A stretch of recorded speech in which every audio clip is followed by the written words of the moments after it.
Rocky Balboa sits alone in a freezing meat locker at 4:30 in the morning, punching frozen beef carcasses until his knuckles bleed, when his own trainer walks through the door and tells him he's wasting his time. Says, "You can't win, Rock. Stop pretending." What Rocky does in the next 48 hours doesn't just prove Mickey wrong. It changes both their lives forever and creates the training montage that becomes the blueprint for every underdog story told after. Philadelphia, Pennsylvania. October 1976, Thursday morning, 4:28 a.m. The temperature inside Shamrock Meats is 28 degrees Fahrenheit, 4 degrees below freezing, the kind of cold that makes your lungs hurt when you breathe, the kind of cold that turns sweat into ice crystals on your skin, the kind of cold that makes normal people stay in bed under warm blankets instead of volunteering to suffer. But Rocky Balboa isn't normal people. He's been here every morning for 3 weeks. Ever since he got the call that changed everything. Apollo Creed's team offering him a shot at the heavyweight championship. Not because Rocky earned it, because Creed's original opponent got injured and they needed a replacement fast, someone local, someone cheap, someone who would lose quickly and make Creed look good. They picked Rocky because he's a nobody, a club fighter with more losses than wins, a guy who collects debts for a loan shark named Gazzo because boxing doesn't pay the bills, a guy who's 30 years old and never been given a real opportunity at anything. But it's still a shot, the only shot Rocky's ever going to get. The problem is, Rocky doesn't have money for a real gym, doesn't have money for proper training equipment, doesn't have money for anything except rent on his tiny apartment and food for his turtles. So when Gazzo offered to let him train at the meatpacking plant where Gazzo has connections, Rocky said yes. When someone suggested he use the hanging beef carcasses as heavy bags, Rocky said yes to that too. Because winners can't be choosers. Because opportunity doesn't wait for perfect conditions. Because Rocky Balboa has spent his entire life making do with whatever he's got. The meat locker is massive. 20 feet high ceilings. Concrete floors. Industrial refrigeration units humming constantly. Rows and rows of beef carcasses hanging from hooks on overhead rails. Each one weighs 200 pounds. Frozen solid, hard as concrete.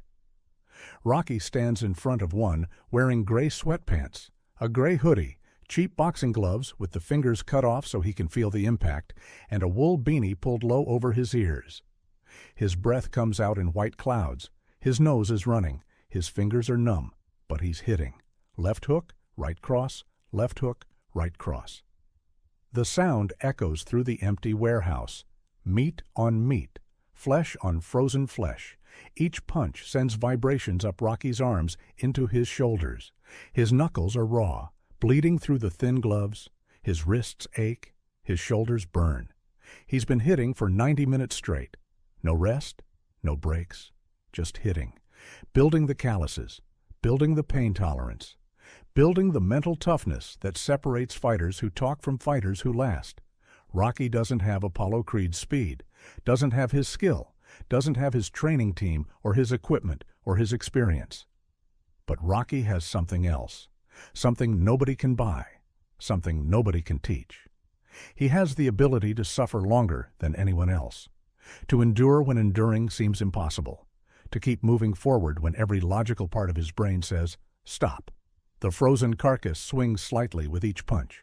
Rocky adjusts his position, keeps hitting. His mind wanders while his body works, thinking about Adrian, his girlfriend, shy, quiet Adrian who works at the pet shop, who sees something in Rocky that Rocky doesn't see in himself, who believes he's more than a bum collecting debts, more than a guy who takes punches for $150 in clubs where the crowd is drunk and nobody cares. Adrian believes in him. That matters. That means something. Rocky's thinking about Apollo Creed, too. About how Creed moves in those highlight reels Rocky's been watching. Fast hands, faster feet, combinations that come from angles Rocky didn't know existed. Creed is a master, a real champion. Rocky knows he can't outbox him, can't match his speed or his technique.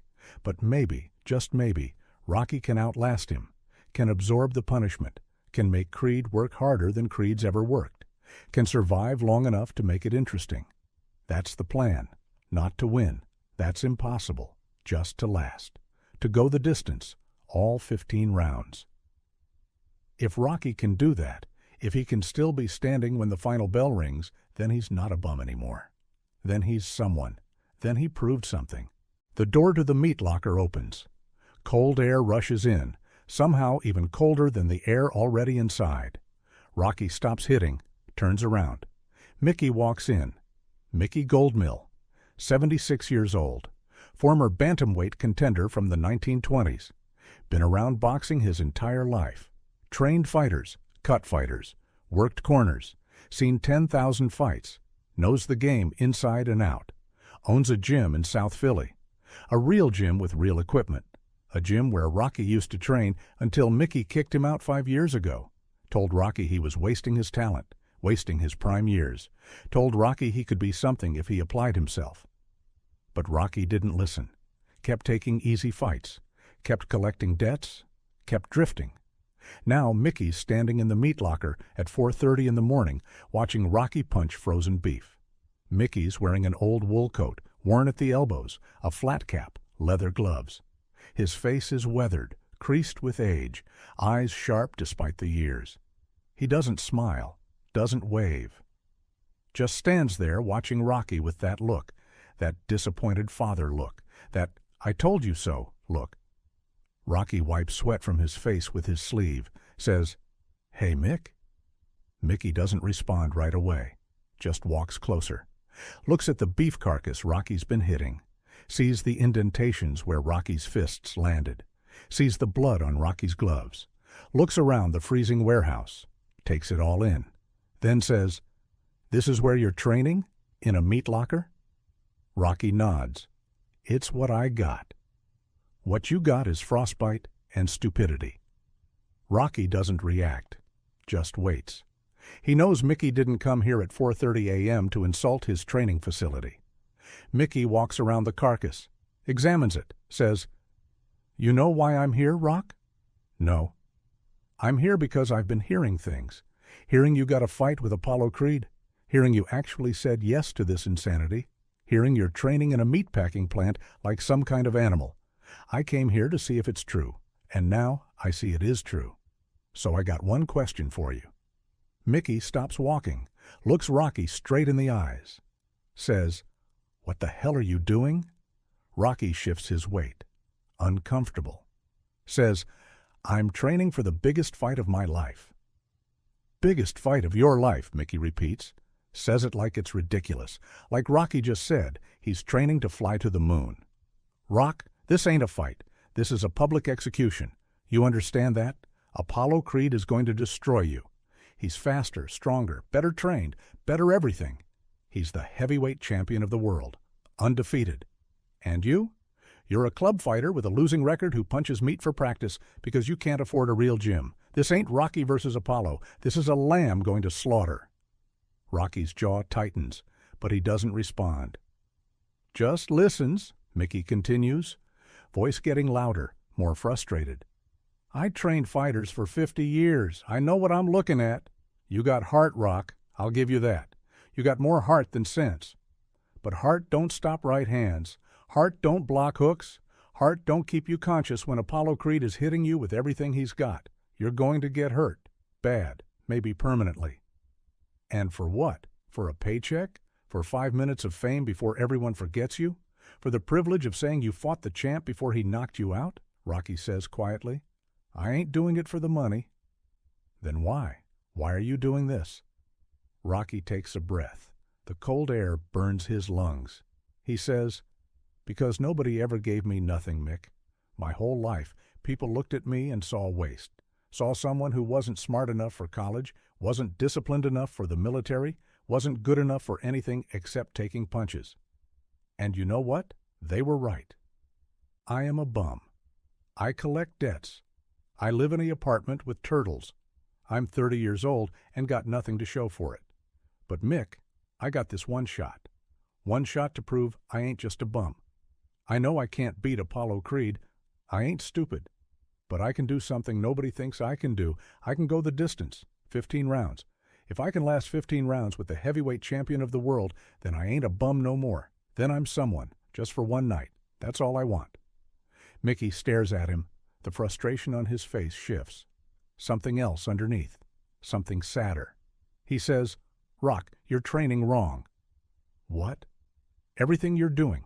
It's wrong. Hitting frozen meat in the freezing cold. Running at night when your body's tired. Training alone with no corner, no coach, no strategy.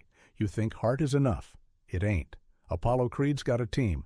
Got nutritionists, trainers, sparring partners, everything. And you got frozen beef and frostbite."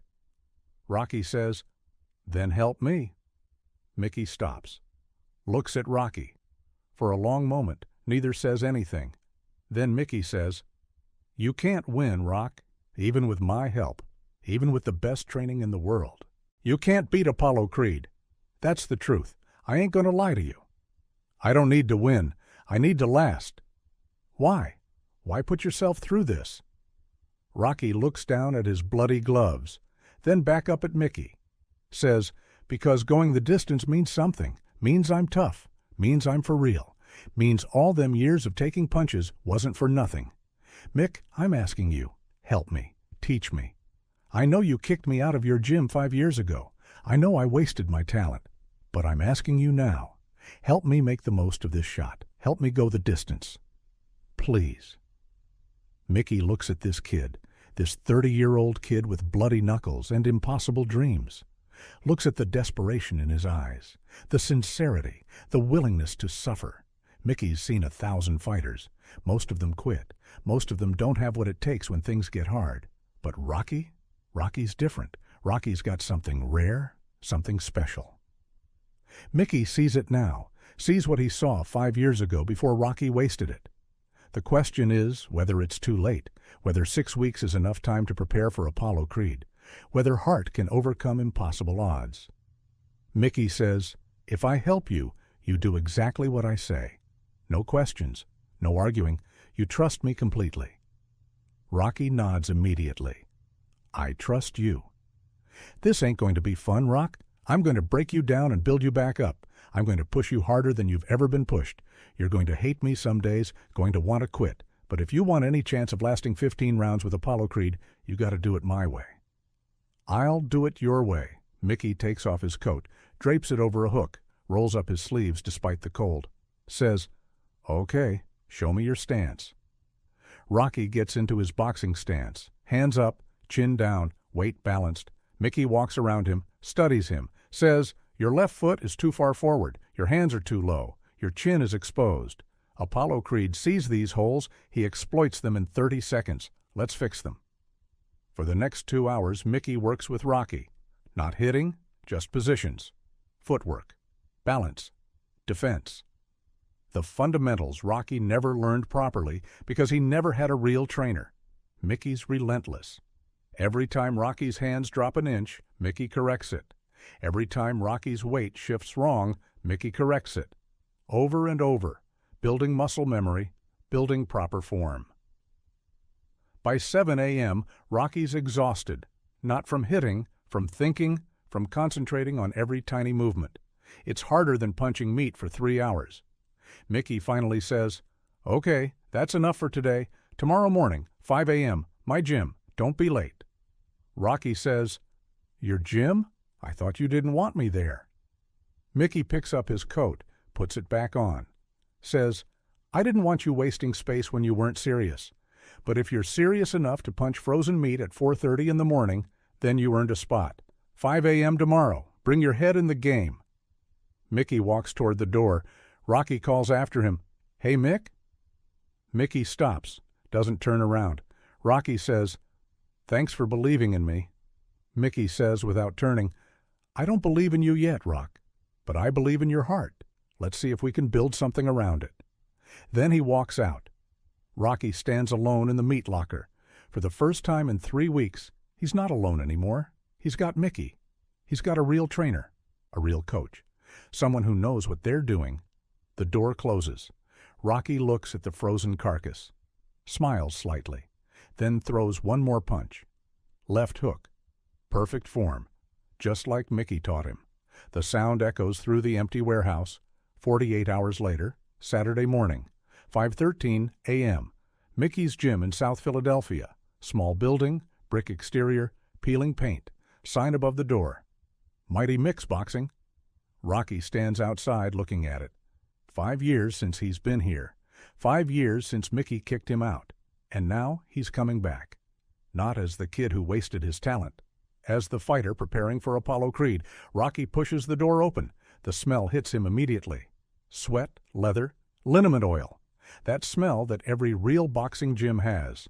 The smell of work, of blood, of dreams chased and dreams broken. The gym is small. 2 rings. Heavy bags hanging from chains. Speed bags, jump ropes, free weights. Everything worn, but functional. Everything used hard. This isn't a boutique gym for rich people playing boxer. This is where real fighters come to learn real skills. Mickey's already there, sitting on a stool in the corner of the ring, drinking coffee from a thermos. He sees Rocky walk in, doesn't smile, just nods. Says, "You're late?" Rocky checks his watch. "It's 5:13. You said 5. 5 means you're here at 4:45 warming up. 5:13 means you're late. Run 10 laps. Punishment for being late." Rocky doesn't argue. Starts running. Around the gym. 10 laps. Mickey watches. Drinks his coffee. When Rocky finishes, Mickey says, "Now we start." What follows is 6 weeks of the hardest training Rocky has ever experienced. Mickey doesn't just teach Rocky how to box, he teaches him how to survive, how to take punches and keep moving, how to protect his body when he can't protect his head, how to conserve energy over 15 rounds instead of burning out in 5, how to make every movement count, every punch purposeful.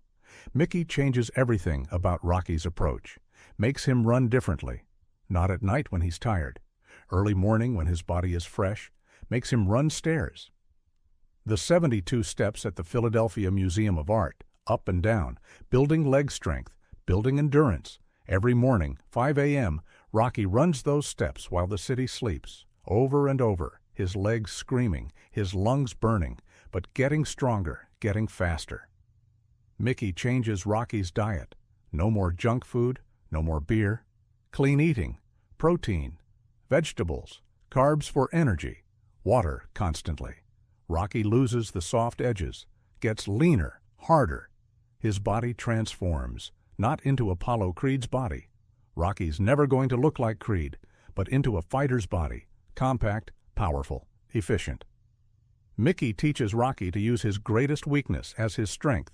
Rocky's short, short reach, short arms. Creed has 8 inches of reach advantage. That's huge. Normally that's a death sentence. But Mickey teaches Rocky to get inside, to make Creed fight close where Rocky's short arms become dangerous, where Rocky's compact power matters, where Creed's speed means less because there's no room to use it. They work on defense constantly. Mickey knows Rocky's going to get hit. A lot, can't avoid it. Creed's too fast, too skilled. But Rocky can make those punches hurt less, can roll with them, can deflect them, can absorb them on his arms instead of his head. Mickey teaches Rocky that defense isn't about not getting hit. Defense is about not getting hit clean, about reducing damage, about surviving to the next round. Mickey brings in sparring partners, not great fighters, can't afford great fighters, but tough guys, strong guys. Guys who can imitate Creed's style at least a little. Fast hands, long reach. Rocky spars with them every day. Gets hit, gets frustrated, gets better. Mickey stands in the corner watching, yelling instructions, correcting mistakes, pushing Rocky. Always pushing. Some days Rocky hates it. Hates Mickey for being so demanding, hates the exhaustion, hates the pain. His body is constantly sore. His knuckles are cracked and bleeding. His ribs are bruised from body shots and sparring. His eyes are black from headshots he didn't see coming. He goes home every night, barely able to move. Falls into bed, sleeps like the dead, wakes up at 4:30 a.m. and does it again. But something's happening. Rocky's improving, not just physically, mentally. He's starting to believe, starting to think maybe he can do this, Maybe he can last 15 rounds. Mickey sees it too, sees Rocky's confidence growing, his speed increasing, his timing improving. Rocky's never going to be Apollo Creed, but he's becoming the best version of Rocky Balboa. And that might be enough. 3 weeks before the fight, Mickey sits Rocky down, says, "We need to talk about something." Rocky's eating dinner, chicken and vegetables, clean eating. Says, "What?" Apollo Creed. "What about him?" Mickey says, "Creed thinks this is a joke. Thinks you're a tune-up fight. He's not taking you seriously. His team picked you because they think you're easy. But Rock, that's your advantage. He's underestimating you. He's not training as hard as he should. He's not preparing for you specifically. He's preparing for a generic opponent. That's going to hurt him, but only if you make him pay for it." Rocky listens carefully. Mickey continues. "Creed's going to come out fast, going to try to end it early, show everyone how superior he is. You got to survive that. First 3 rounds, you just survive. Cover up, take it, make him work, make him throw 100 punches, tire his arms out. Then, in the middle rounds, you start working, get inside, punish the body, make him uncomfortable, make him doubt. And in the late rounds, if you're still standing, that's when you got a chance. Because Creed's never been to the late rounds. He's never had to. All his fights end early. He don't know what it's like to be tired and hurt and still have 5 rounds left. But you do. You've been there 100 times. That's your advantage. Your experience suffering." Rocky nods slowly. It makes sense. Mickey's giving him a blueprint, a strategy, not to win, to survive, to last, to make Apollo Creed respect him. The final week before the fight, Mickey eases up on training, lets Rocky's body recover, heal, build back stronger. They do light work, pad work, shadowboxing, visualization. Mickey has Rocky close his eyes and imagine the fight. Imagine Creed's punches coming. Imagine slipping them, blocking them, surviving. Building mental toughness, building confidence. The night before the fight, Rocky can't sleep, lies in bed staring at the ceiling, thinking about everything, about the odds, about the expectations, about the possibility of failure, about getting knocked out in front of his hometown, about proving everyone right, that he's just a bum, just a waste. Adrian's sleeping next to him, peaceful, beautiful. Rocky watches her breathe, thinks about how she believed in him before anyone else, how she saw something worth loving. He can't let her down, can't let Mickey down, can't let himself down. Rocky gets out of bed quietly, walks to the window, looks out at Philadelphia, his city, the city that raised him, the city that watched him fail over and over. Tomorrow night, that same city is going to watch him either succeed or fail one more time. Either way, Rocky's going to leave everything in that ring, going to fight until he can't fight anymore, going to prove that even if he loses, he's not a loser. He's a fighter, a real fighter. Morning comes. Fight day. Rocky wakes up at 5 a.m. out of habit, makes breakfast, eggs, toast, orange juice, eats slowly. His stomach is nervous, but he forces the food down. Needs the energy, needs the fuel. Adrian wakes up, comes into the kitchen, sees him sitting there, says, "You okay?" Rocky nods. "Yeah, just thinking." "About what?" "About how I got here, about you, about Mickey, about everyone who believed in me when I didn't believe in myself. I ain't going to let you down, Adrian. Whatever happens tonight, I ain't going to quit. I'm going to make you proud." Adrian sits down next to him, takes his hand, says, "I'm already proud. Win or lose, I'm proud of you. You took this chance when you could have said no. You trained harder than anyone. You believed in yourself. That's all that matters." Rocky squeezes her hand, doesn't say anything, just holds her, grateful, blessed, ready. That night, Rocky walks into the Spectrum Arena. 19,000 people screaming, lights, cameras, chaos. But Rocky's calm, focused. Mickey's with him, in his corner, wrapping his hands, giving final instructions.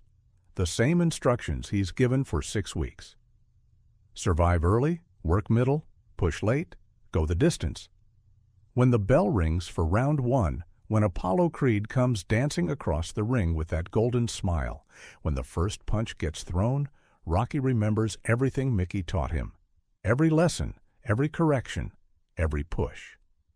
And for 15 rounds, Rocky Balboa does exactly what Mickey said he couldn't do 48 hours before they started training together. He doesn't just survive, he competes. He makes Apollo Creed work harder than Creed's ever worked. He goes the distance. When the final bell rings, when Rocky's standing there, bloody and broken, but still standing, he looks at Mickey in the corner. Mickey's crying. Actually crying. Because Mickey just watched something he's never seen before. He watched a fighter with no business being in a championship ring hold his own against the greatest heavyweight in the world. He watched heart defeat logic. He watched Rocky Balboa prove that sometimes the experts are wrong. Sometimes believing in yourself is enough. Rocky didn't win the fight. Apollo Creed won on points.